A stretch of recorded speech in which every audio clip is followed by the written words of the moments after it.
in here, so we're gonna go on my crappy watch here, so maybe a little off, maybe a little late, a little early, whatever. Okay, so it's camera day. So you guys just be real careful with the camera, just in general. I did pay for it myself because I thought I would use it for, fun stuff, and I did, but whatever. So it takes me about 5 hours to process the file. It's in a weird file format, it's super high def. It takes me 5 hours to get it to MP4, and then I'll post it. I usually will be a day behind.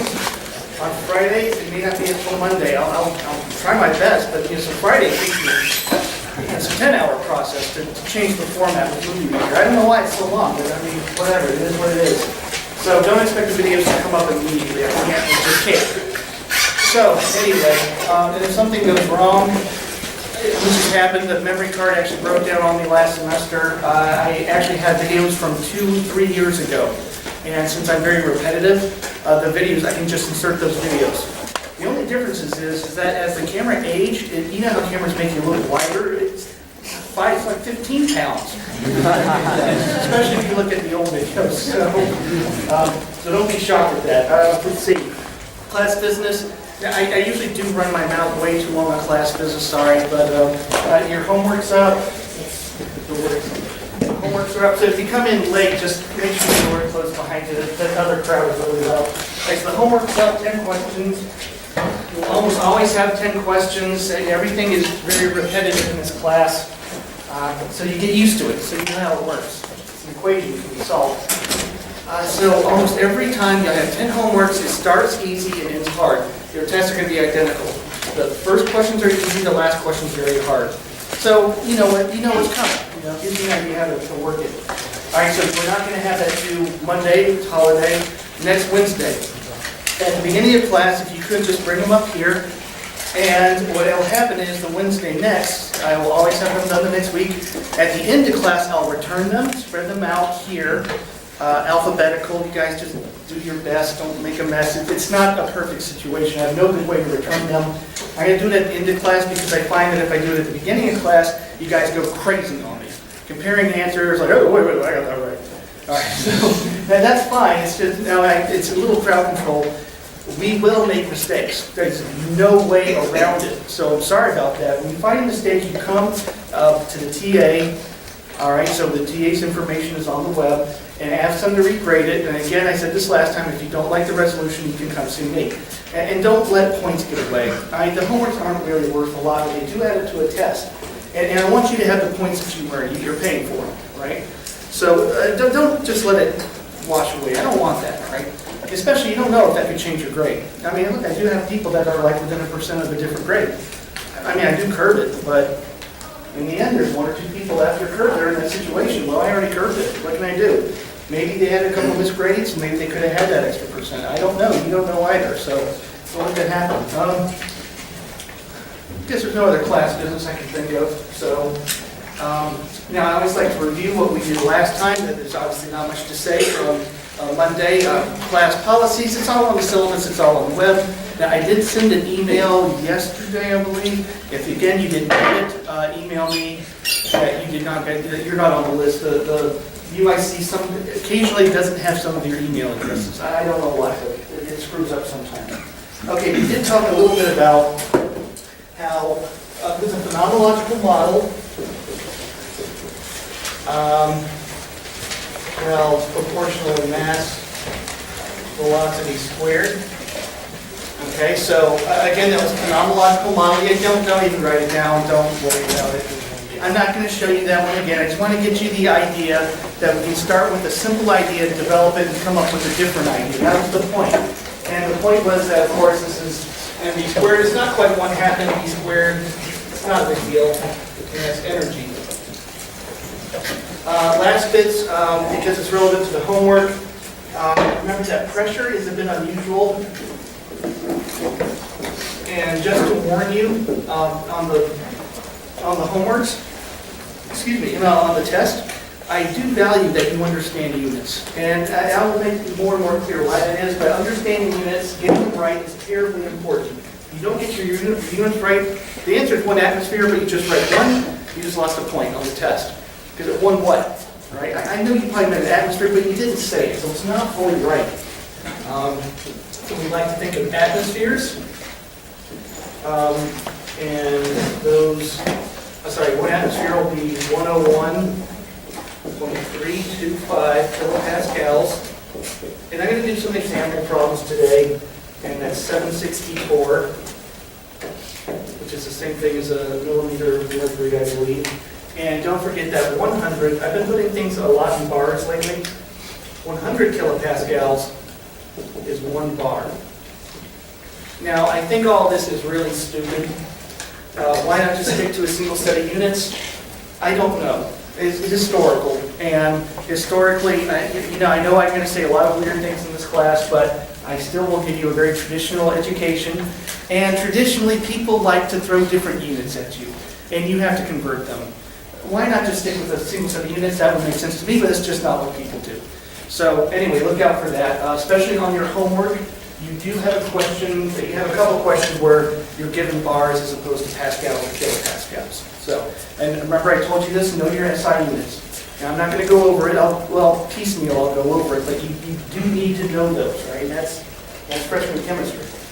Okay, that's just one simple thing we did. I'm going to do one more. Temperature. And remember to sit up if you're having trouble reading. There is some room up here. So again, just to kind of cement it into your head, because there's some little neat bits about temperature I can talk about. Again, I don't know that I'll bring it up on the test because it's a little high schoolish, but it gets you thinking the right way. And I also value historical knowledge because just where you're going is where you've been, plus velocity, right? So this is what they did. This is literally what they did back in the day. I'll tell you some. I actually did go over a lot of historical things because some of the things are just damn funny what happened. So they decided that people kind of knew what temperature was, even if it's hot and cold, and they noticed that a balloon expanded or contracted if it was hot, and contracted if it was cold. So they knew that this thing existed. They didn't quite know about kinetic energy yet, and they decided to fit a line to it. Simplest thing in the world. Okay, so again, what they did was they got a balloon. This is like 1800s. They got a balloon. They decided on, they used water. Actually, they decided that cold water was 100 degrees and boiling water was 0. They actually did that, and that's because that's stupid. Then they reversed it years later. But that's actually how it started. So they decided that that's what the temperatures were, and then they measured volumes in a balloon. But now this is 1800. Do you know what kind of rubber balloons they had? Yeah, they didn't have rubber. You know what they had? Anybody want to guess? Yes? Yeah. They also had leather. Yeah. So they had cow head balloons. All right. They made them out of cow heads. Imagine if you're a little kid and it's your party and you have happy birthday from this skull that's floating and looking at you. That must have been pretty horrible. So they got their cow head balloons and they immersed them in cold and hot water. All right. 2 data points. Lines require 2 points. That's high school algebra.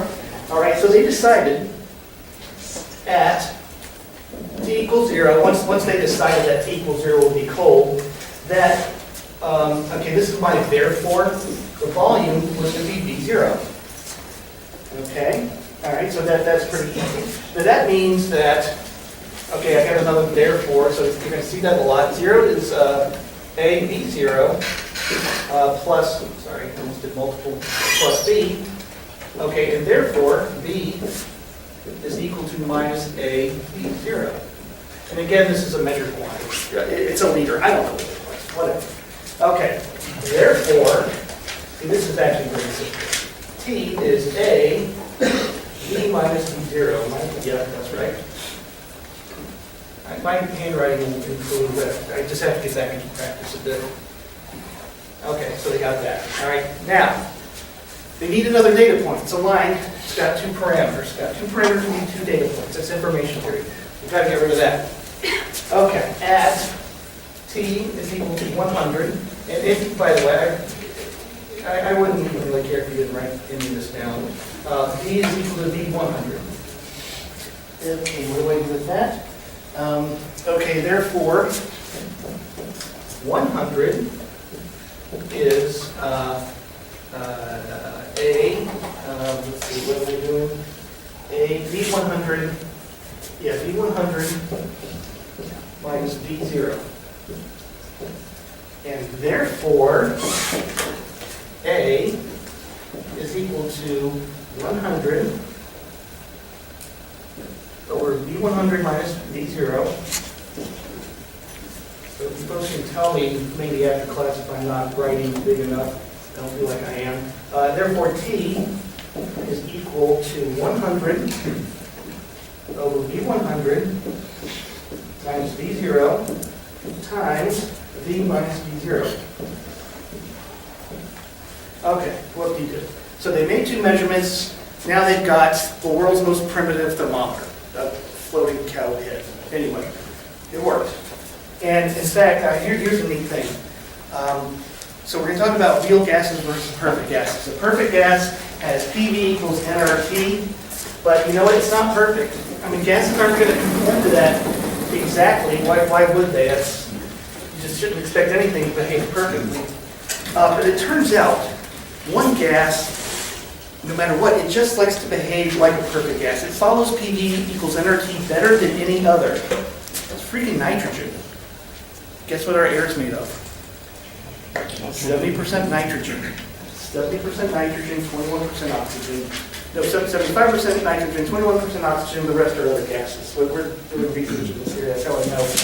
So, despite the fact that boiling cow heads in water, they're going to get the numbers correct. But here's something that everyone knows no matter what.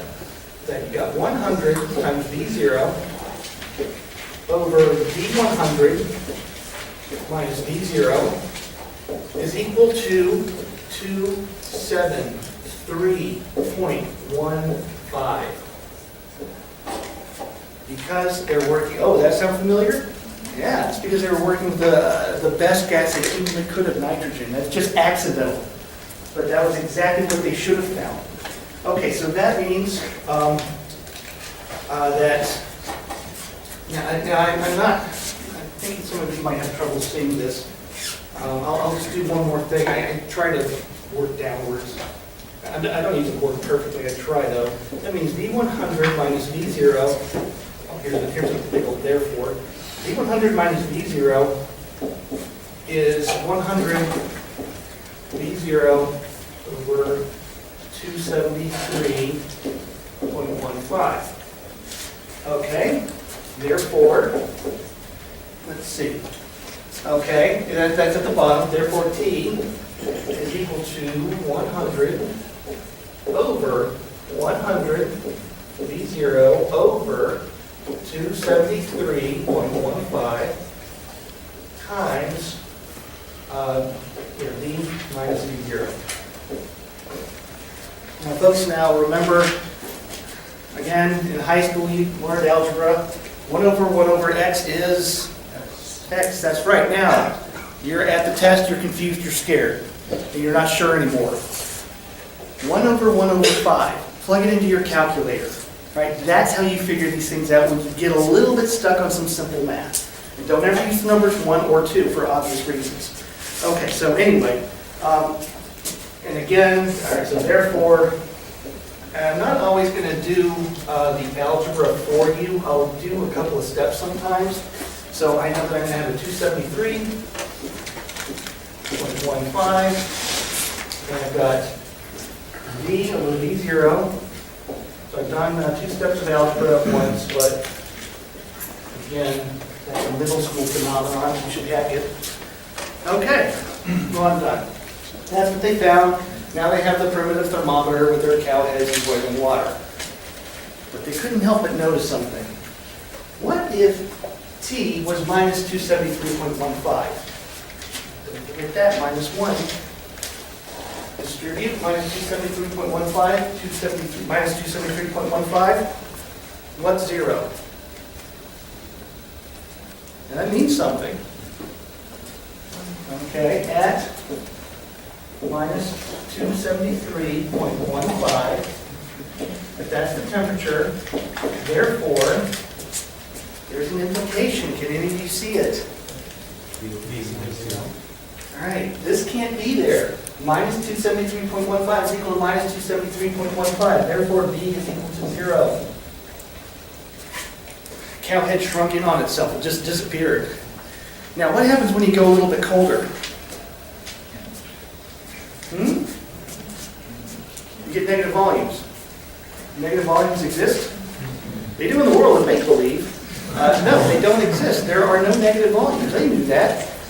Maybe a different universe, or supposedly different universes according to Stephen Hawking, maybe they do, but not in ours.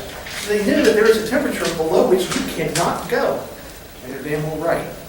And in fact, when you take quantum, you're going to learn that because of that whole, you've heard this before, you can't know where something is and how fast it's going. You've heard that before. That's on like the Twilight Zone and stuff.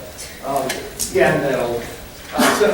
So it turns out because of that principle, you can't ever actually hit minus 273.15. Everything is always slightly moving. If they're slightly moving, they're never truly at zero. In fact, this one group, research group, this is why we actually have research faculty teach this class, because I can tell you about like things that happened yesterday. People were imaging this atom, because we can do that now, and they were getting it like super freaking cold, so that they knew how fast it was going, not at all. Now they didn't get, oh, right, you can't hit absolute zero, it's impossible. So you can't know where something is and where it's going. I like to introduce quantum, because quantum is hard. So what happened was, as they imaged the atom started to spread out. Swear to God, it turned into a giant pancake. Because the bigger it was, the less certain you are where it's at.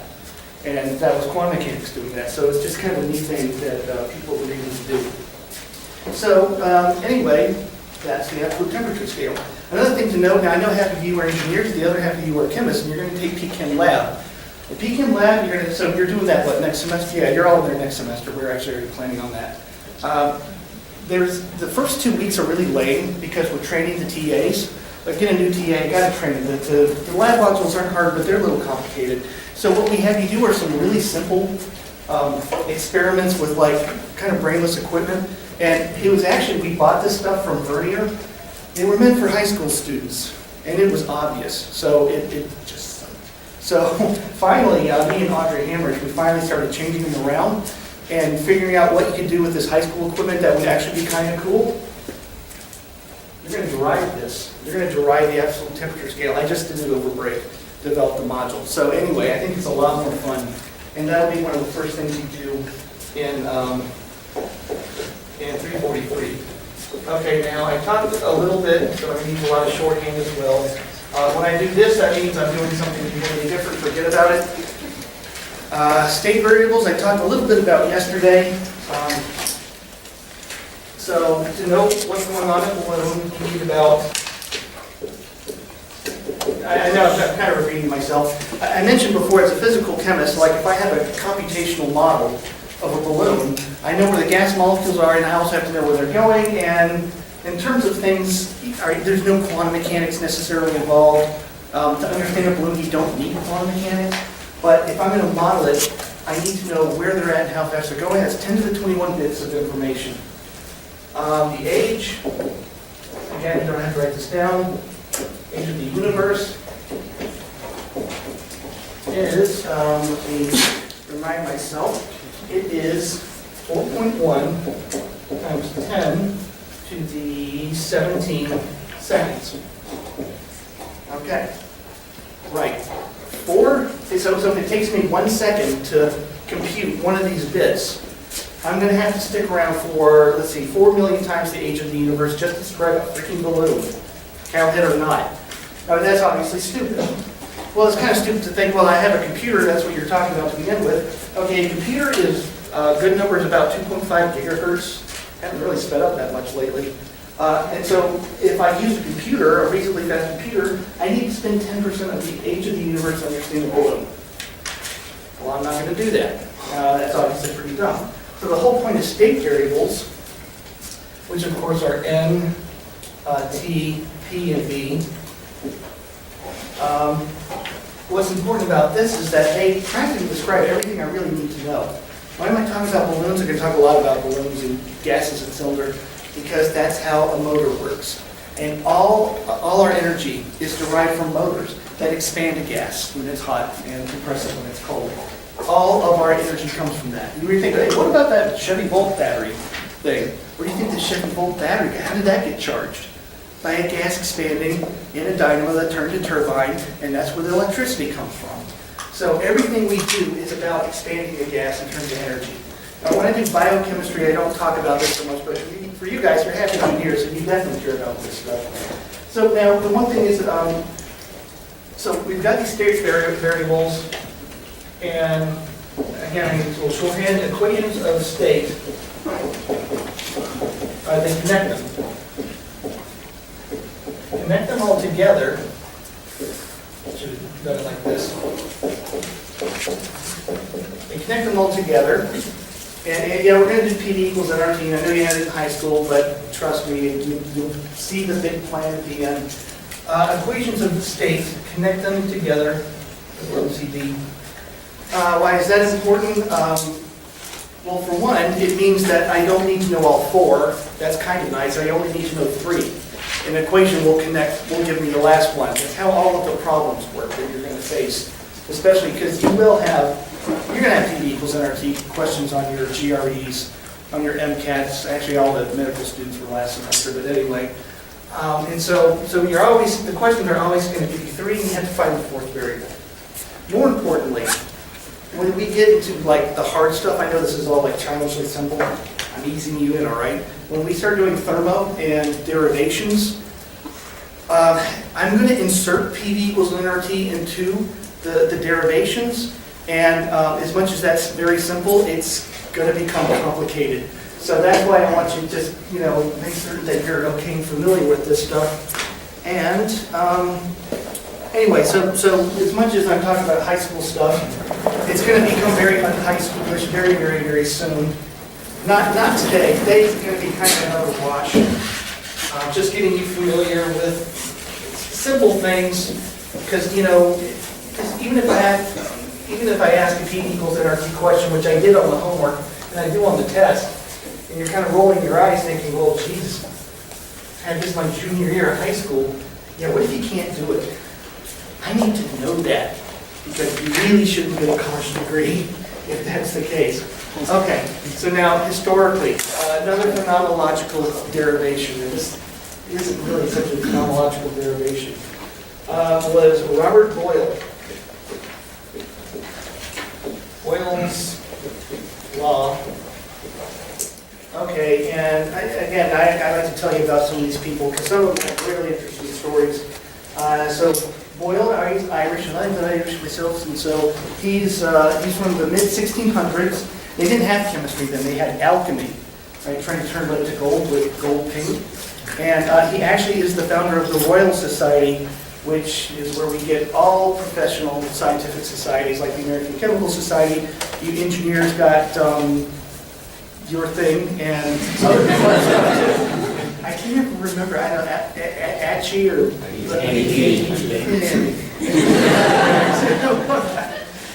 I like it, right? So, okay, what he said was, so that's who he was, 1600s. Given mass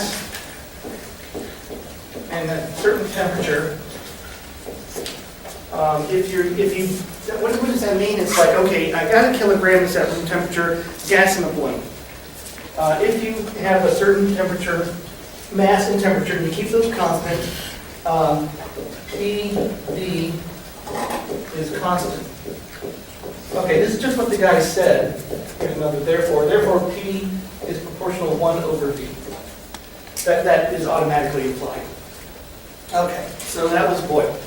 Then he had Jacques Charles. Charles' law.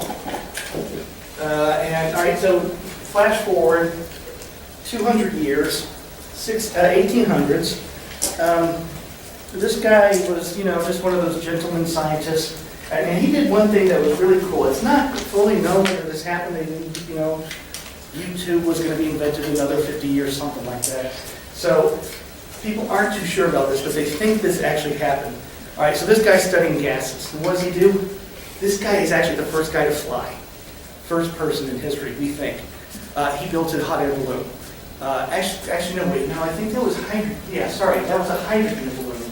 And he did it by reacting iron, which, all right, this is primitive times, but they did have iron, and I think he reacted it with sulfuric acid, and that produced hydrogen gas, and he makes a balloon, and he goes for a little flight.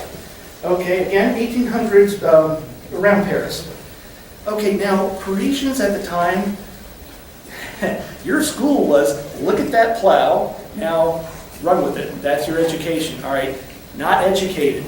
What's this guy doing? He's flying out of Paris, which is a walled city at the time, and he's flying among these peasants who only have plow experience.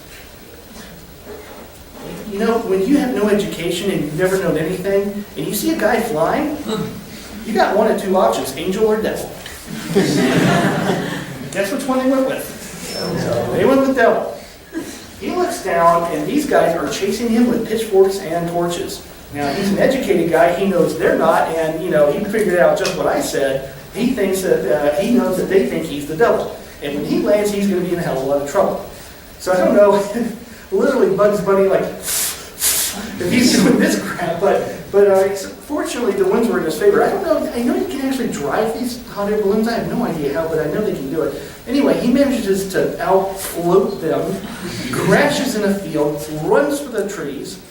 The people are behind him, they didn't see him, so he got away and supposedly watched from the trees as the peasants destroyed the first airship in human history.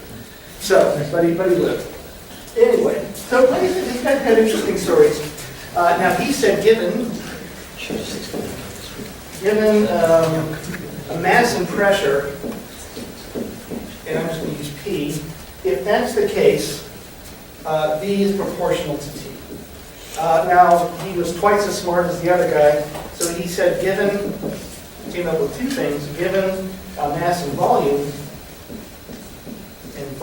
then P was proportional to T. Sorry, I should have there for us. Rules. Okay, we're almost done. Now the next guy, we're doing good on time. The next guy, oh, this is awesome. All right, an Italian. Not much later after Charles, 1811. Lorenzo Romano Amido Carlo Avogadro. That's my Italian. Avogadro. He had so many names because he had a rich family, and they wanted to make certain that all the family were happy, so they gave him 7 names or whatever. So, smart guy. So you know Avogadro's number, and yeah, he came up with it. That wasn't his job. He was actually one of the first political pundits, so he'd write about the politics of the day with whatever kingships they had in Italy. So it's like Karl Rove. Glad he's dead. Anyway, so I don't care for political pundits, as you can imagine. So Avogadro. I'm not a very good speller, and I'm a chemist. Now, actually, Avogadro doesn't get a law. Avogadro gets a hypothesis. And what that is that, okay, what did he say? I always put this the same way. Given a temperature and pressure, therefore, V is proportional to the number of moles. Obviously, he came up with moles, but this is not a law, it's a hypothesis, because according to the philosophers who get to decide this stuff, you have to be able to see this. You can't see an atom. You can't see a single molecule. Therefore, to a philosopher, molecules are a hypothesis. Stupidest thing I ever heard in my life. But since they believe that you can't see a molecule, therefore they're the things of supposition, they're not necessarily true. He doesn't get a law against a hypothesis. So, anyway, I'm going to put all this together. Let me show you a question I once asked on a test, like many of you already have. And that is, let's look at this chart of behavior. And when you are looking at the Weather Channel, or weather.com, Weather Underground, that's my favorite. All right, when you see those charts, what are those called? Isobars? Right, isobars. There's actually 3 different types of charts. We have isobars, we have isotherms, and get this one, I bet you never heard of this, isochore. Isochore is a constant volume field. Anyway, let's do isotherms. Okay, now again, this is going to be pathetically simple. Okay, if temperature is constant, that means I've got to be playing with pressure and volume. And these curves look like this at a certain temperature. They tend to be like 1 over x. 1 over x behavior. They can get a little funkier at lower temperature. That's not a bad drawing on my part. I've done that on purpose, that little inflection, that's real. Okay, I've given you this on a test. Which one's higher temperature? Top or bottom? You know what I heard? I heard Okay, real quick. What would give you a higher pressure? A higher temperature or a lower temperature? Higher temperature. Which one is a higher pressure? Freaking A, the one on top. Oh my God. High temperature, and this of course is low.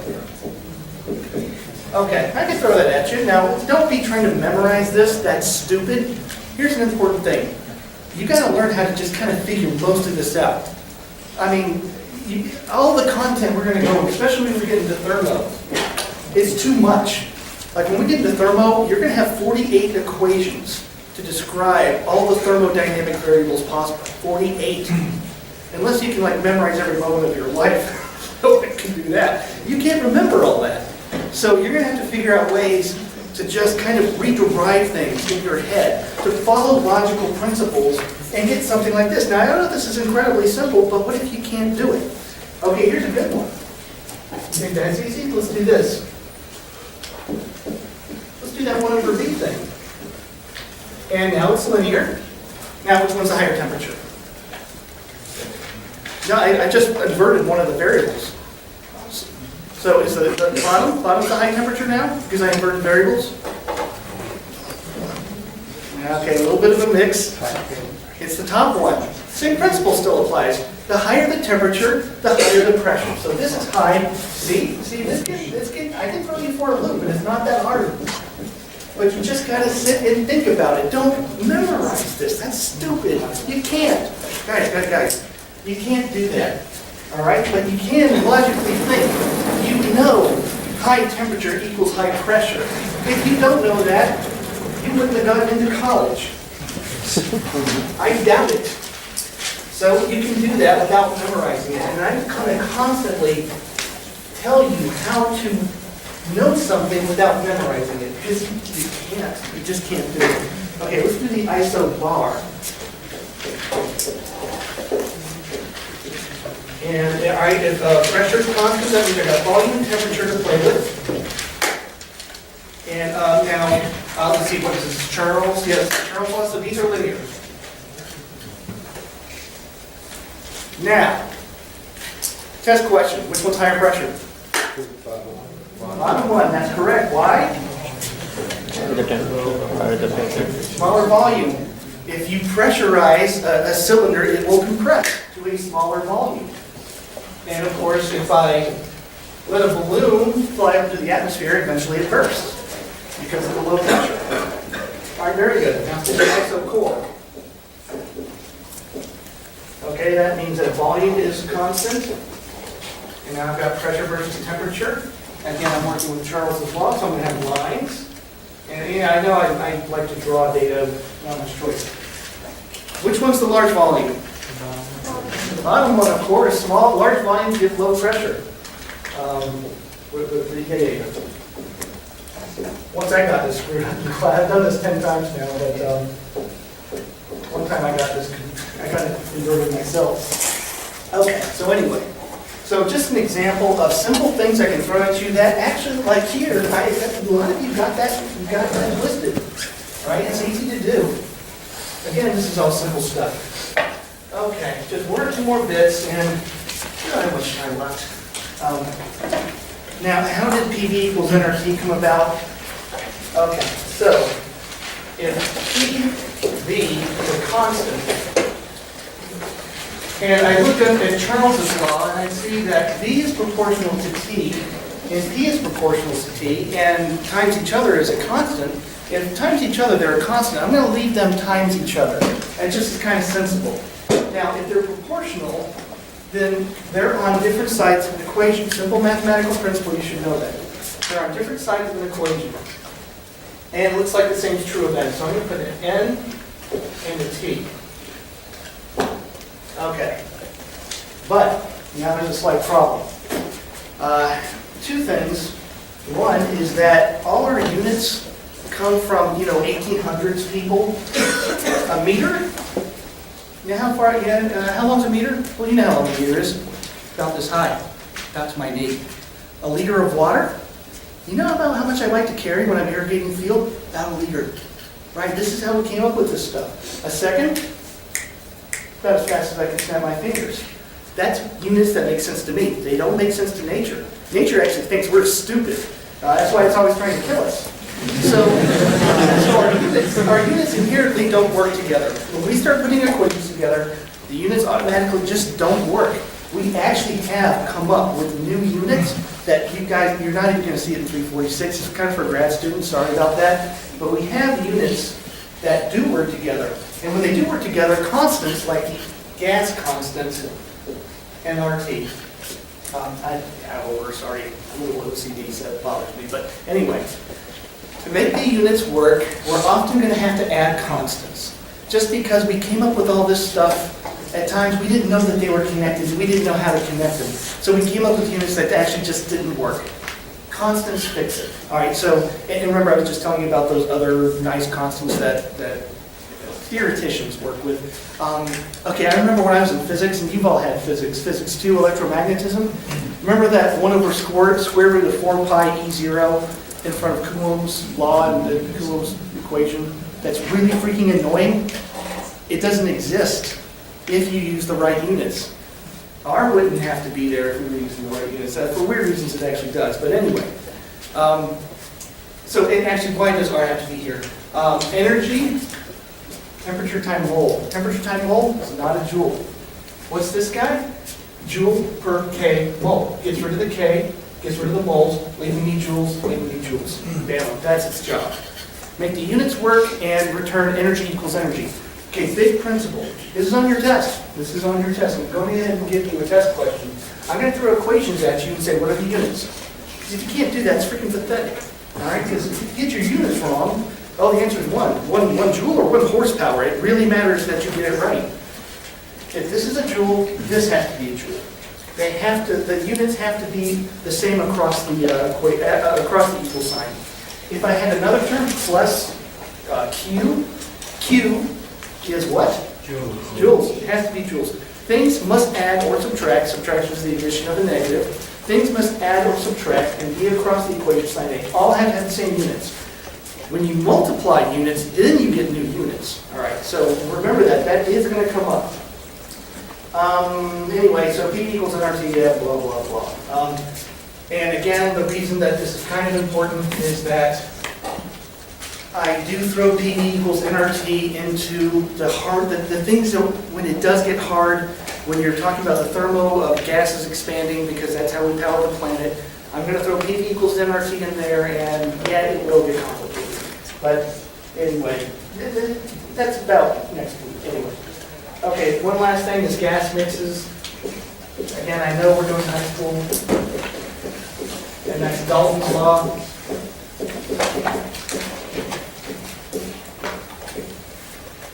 Gas mixtures, again, high school stuff, why am I talking about it? When we do the thermodynamics of a reaction, I'm largely going to stick to reactions occurring in the gas phase, because reactions in liquid phase, which is most common, obviously, you all have organic. Reactions in the solid phase, down there, it's going on all the time, right? That's geology.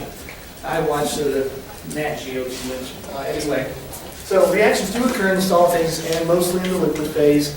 I'm going to stick largely to gas phase. So you have to talk about gases mixing. To do that, the first thing to get a reaction to occur is that gases have to mix. And by the way, remember you did do some of this in freshman, right? Delta G is RT, ln, K. Remember that one? I might have forgotten a minus sign. That's wrong. It's completely wrong. We lied to you. We lied to you to make it simple. A lot of this class is going to be correcting previous mistakes. So that's actually not how it works. And that's because of the way gases mix. We'll be there in about a month. Okay, the way Dalton's law is all about partial pressures. Again, it will be very important when we do reactions. Partial pressure. And again, you would just kind of almost notice it instinctually, even if you didn't have it. In the freshman, it's the mole fraction times the total pressure, and of course the mole fraction, just for completeness, is the number of moles of A divided by the number of moles total. In your balloon, where this reaction is going to occur, which we're going to do in a month. But I do want to just go ahead and introduce it now, and I may throw one or two questions at you. And actually, this is kind of important. Here, little wiggle there, those are not the same thing. This actually does reveal something kind of important.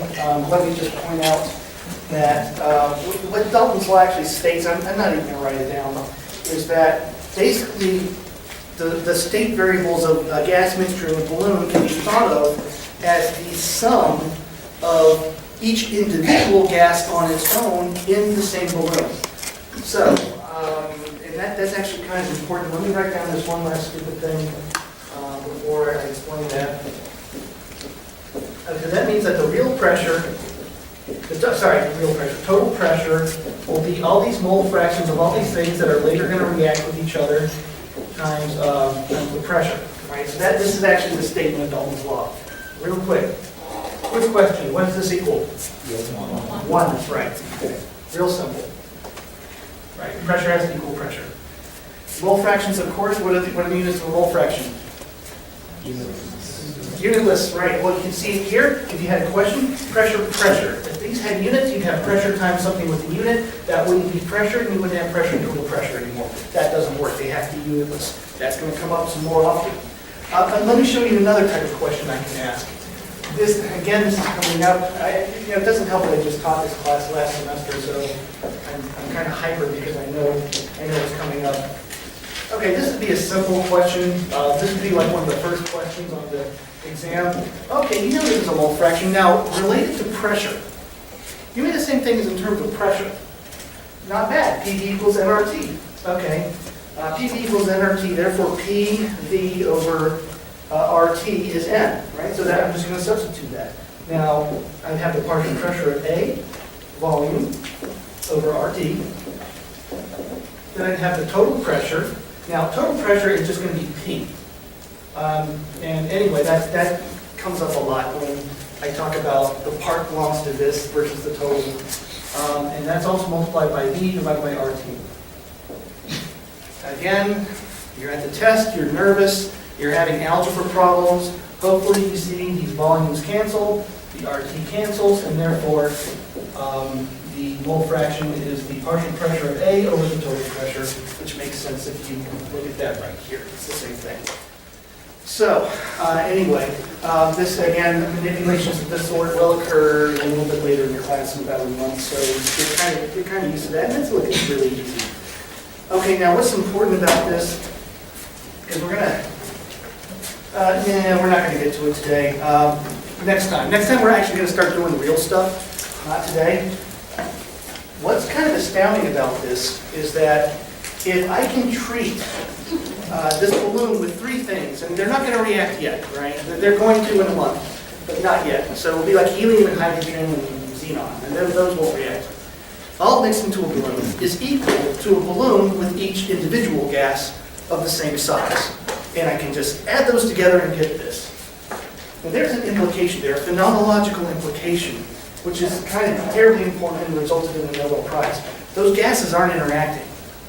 They can't interact with each other because if they did, they'd change each other. And you couldn't just add them up linearly anymore because they're kind of multiplying each other a little bit. There's a little extra term in there that's screwing things up if they interact.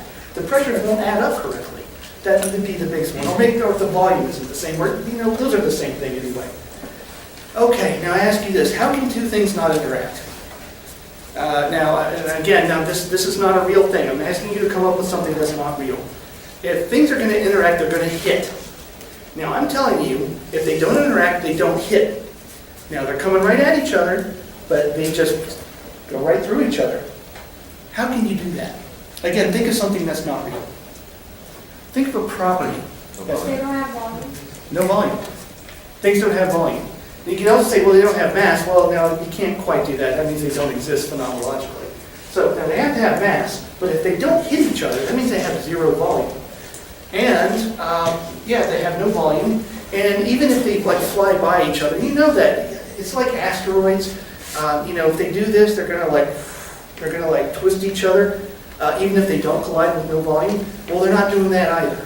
Because again, that would monkey the works up a little bit and Dalton's law wouldn't happen.